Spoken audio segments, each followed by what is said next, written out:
So let me get this straight, right? The government fines the water companies for gross mismanagement and the consumer foots the bill. Yes, we're all aware of how it works. The question is, what do you intend to do about it? What's your big idea, Jonathan Pye?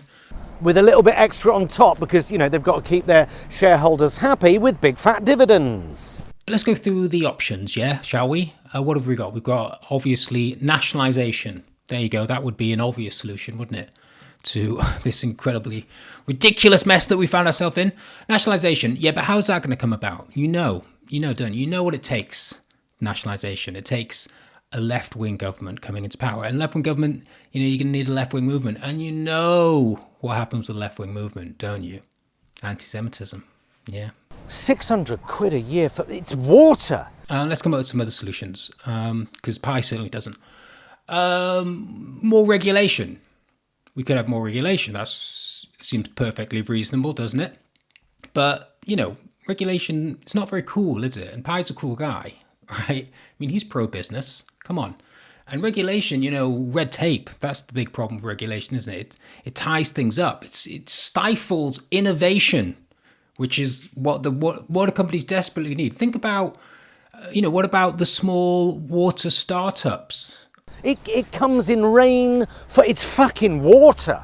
There's no way that, I, just as a entrepreneurial guy with a dream, just a boy in his bucket, just one man and a bucket of water, it used to be you could start your own water company, but now you just get stifled in red tape.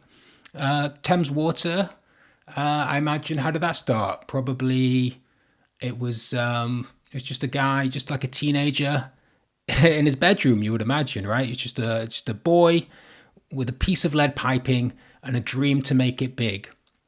And then maybe he hooked up his parents' house and maybe the neighbor's house, and that's how he got started.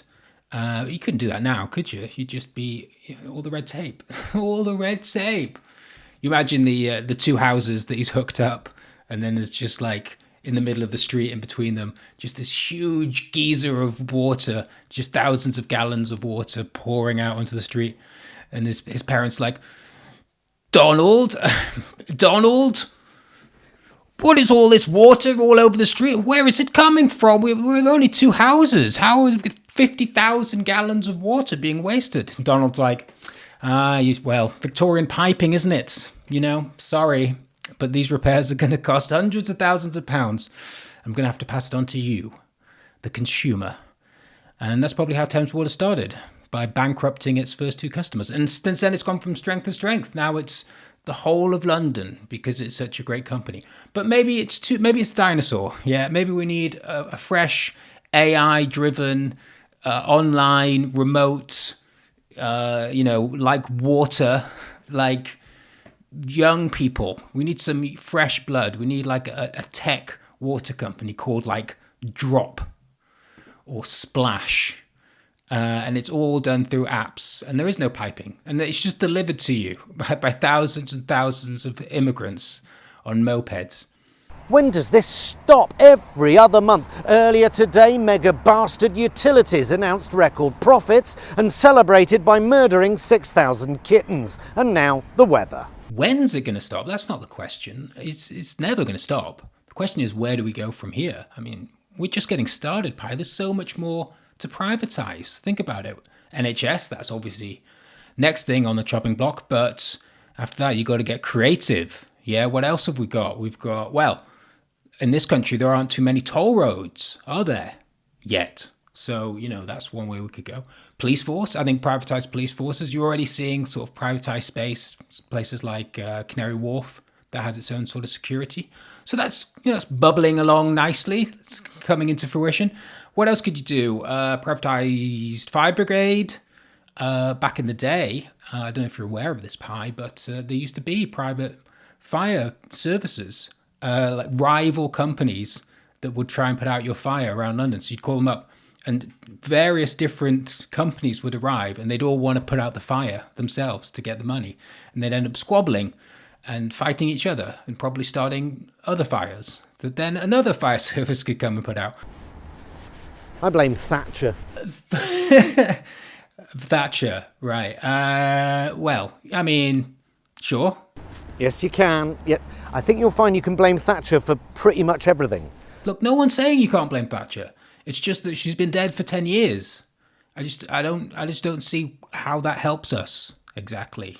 You know, it seemed almost as if you want to blame someone who's been dead for so long because you don't really want to confront the actual problems that are going on now. That's just my analysis. But, you know, if it is Thatcher's fault, I mean, what are we supposed to do about it? Are we supposed to dig up her corpse? Play around with her decomposing remains? Personally, I don't see how that helps the infrastructure of this country, but I'm game, if that's what it takes, if that's what we need to do. I mean, I'm just looking for solutions here. Jonathan Pye, he's a great whinger. He loves to whinge about what's going on, but he rarely gives you any ideas about, well, firstly, he doesn't really identify what the problem is. He just kind of vaguely whinges that everything's shit, doesn't really identify the problem, and therefore certainly doesn't have any solutions. So I'm just trying to read between the lines. I'm just looking for practical steps we can take. I think you'll find you can blame Thatcher for pretty much everything, right? Of course you can. The first leader to make an entire country believe that there was something fundamentally wrong with spending money on public services. Norman Tebbett's still alive, so we could go get him if you want. We could track down where he is and go bother him.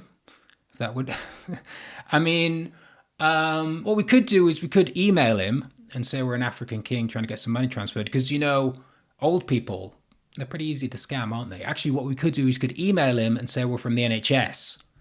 And actually, no, he's probably got a private provider, hasn't he? So we'll find out what his provider is, pretend we're from them, and then we'll send him an email saying, I don't know, dear Norman, as you know, we're in the future now, and loads of amazing things can be done. Like, for example, you can get a prostate exam simply by sending us a photo of your spread cheeks. And then we'll get him to send us a photo, and then we'll put it on Twitter, and everyone can laugh. Everyone can laugh at his old, saggy 90-year-old behind. I mean, we could do that, I suppose. I'm not sure how we'll influence the infrastructure, but it'd be a good laugh, wouldn't it? Right. This is how it's meant to work, right? We pay tax, the government takes the tax and spends it on public services. This is how it's meant to work. What, are you like a child? This is how it's meant to work. Who told you that? Your dad. It's like, this now, Jonathan, it's me, your father, as you know, we've met before, Mr. Pye. And let me just tell you, Jonathan, this is how the world is meant to work. And if anyone tells you any different, Jonathan, then they're a liar. They probably work at the Daily Mail or Russia, or somewhere like that.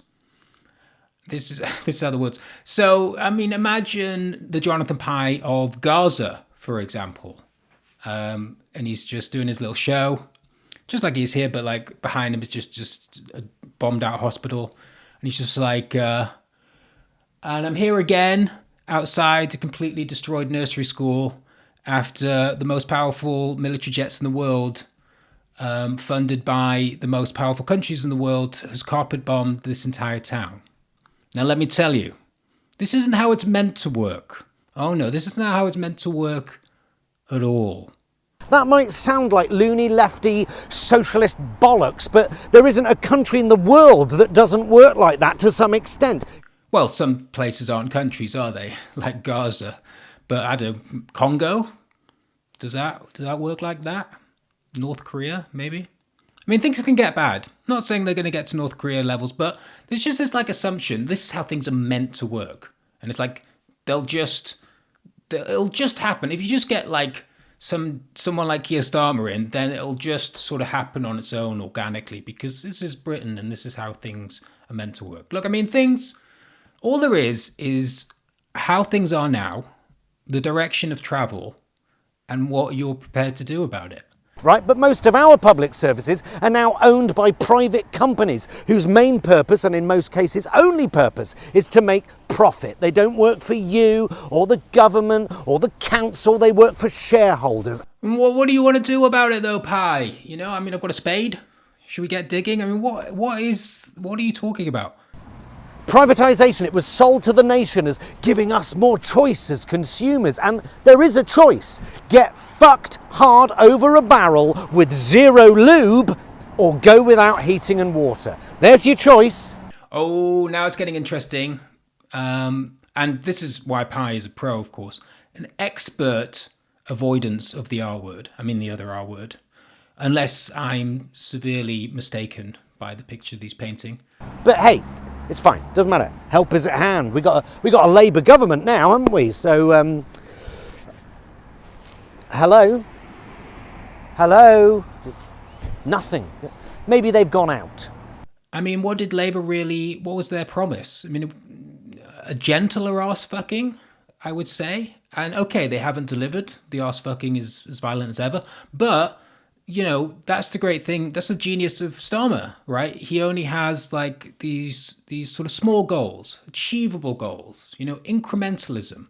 Yeah. And okay, he hasn't achieved much yet, but he only set out to achieve a small amount anyway. So even if he doesn't achieve anything, he's only slightly failed. It can never be a huge failure if you only want to achieve the tiniest thing anyway.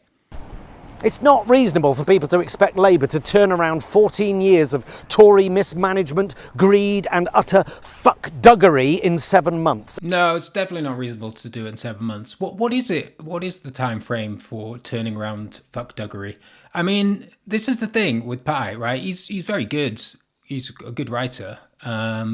Great with the disgusting metaphors, but after a while you think, well, are these even metaphors? Because what are they? What's the metaphor for? What is the arse raping that he's talking about? Like specifically, and turning around fuckduggery. What does that really mean? Because it seems like he doesn't really have an analysis of what's going on. He just likes to whinge, and so he does these sort of broad, sweeping claims that don't actually have any meaning, and then complains about them not being fixed in the abstract. It's like, if you could say one specific thing that you would like this Labour government to do, then you could put a sort of time frame on that. And then if they don't meet that time frame, you could say they're dragging their feet. A health service on its knees, an immigration service on its knees, a prison service on its knees, On its knees, I get you. Arse rape. And I'm sure they all feel like they're working their little arses off right now. But to everyone else, it feels like they've only just sat down at their desk and they're still rearranging their pens, working out where they keep the post-it notes. People are crying out for fundamental change, desperate, but you just seem to be fiddling with the paper clips. I think it's pretty clear what's been going on. There's been 14 years of Tory arse burglary. And now Labour have got in and they're taking the paper clips, sticking up their noses, sticking up their bum holes, and then licking the juices because they like it. Jonathan Pye, truth teller. You can't expect the country to have turned around in 6 or 7 months. Look, you can't expect the country to turn around in 6 or 7 months. Why? What is how long does it take the country to turn around? Is it like a tanker? Is it like one of those trucks that makes that annoying sound when it's back ending? I mean, what is the time frame for a country turning around? Is it 9 months? The honeymoon is over, right? The honeymoon was over the minute your opening gambit was to stop helping old people pay for their astronomical bills, which might have been an economic necessity, but it was also a PR atrocity. Might have been an economic necessity. It wasn't. Definitely wasn't.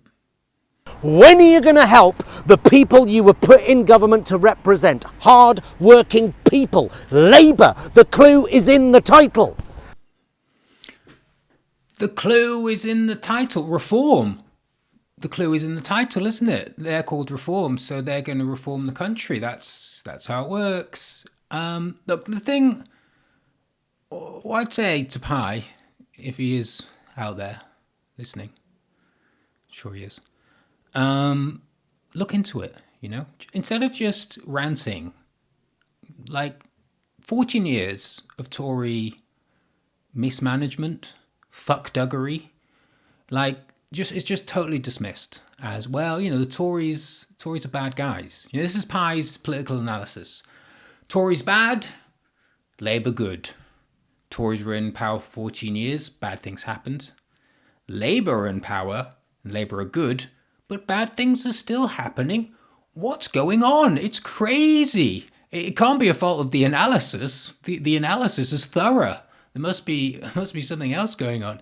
I mean, just look at the Tory government for the last 14 years. Instead of just dismissing it as they're just incompetent / evil, and never even distinguishing when they're being either. It's just like, oh, whatever. Like, look into how the Tory party is structured, how it's financed, who are the sort of people involved, how policy positions emerge in that party, what the incentives are for people to move up in the party. Then look at the Labour Party. You'll see a lot of similarities. You'll see differences, possibly. There are historical differences for sure. Links to the trade unions would be one. But then look at this particular Labour leadership. Look at how, when Starmer came to power in the Labour Party, the sort of people he brought in, look at their background. Look at the sort of people that they're connected with. Look at how Starmer reshaped the party, getting rid of membership, bringing in donors. Look how he shaped it very much. It was all already similar to the Tory party, but he made it even more so. Look at all of that, right? And then you might not be so surprised when Labour get in and they don't do significantly much different to what was going on before, right? There's some much bigger issues going on in British politics than just the Tories being bad and incompetent and, getting rid of them. Firstly, you got to think, well, why do the Tories win so often? Like, just sort of face the actual structure of how British politics works. And then secondly, you've got to think, well, why does Labour have to sort of situate itself so much within the Tory framework in order to ever get anywhere near power? These just things that Keir Starmer and his leadership are never ever gonna do anything about, never gonna confront it at all. And these are the sort of problems that you should be looking at instead of just whinging that the Labour Party are shit and not even having any ideas about what they should do. Because that's the thing.